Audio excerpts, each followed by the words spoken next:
YouTube पे video बना रहे हैं, लेकिन आप जो चीज़ मेन गलतियां कर रहे हैं, 3-4 गलतियां कर रहे हैं। आप वीडियोस बना रहे हैं लेकिन यूट्यूब आपको समझ नहीं आ रही कि इसकी वीडियो कहाँ दिखाएं। आप वीडियो किसी और चीज़ की बनाएं, टाइटल और दे रहे हैं, डिस्क्रिप्शन और दे रहे हैं।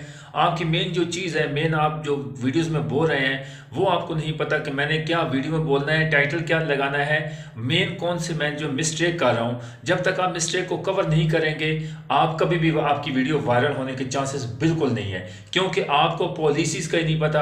आप वीडियो इस तरह की बना रहे हैं कि यूट्यूब को पता ही नहीं है। वो आपकी वीडियो जो है ना टाइटल और दिया हुआ है, आपकी कैटेगरी सिलेक्ट नहीं है। जब तक आपकी चैनल पर कैटेगरी सिलेक्ट नहीं होगी, आपकी वीडियोस वायरल होने के चांसेस बहुत कम है।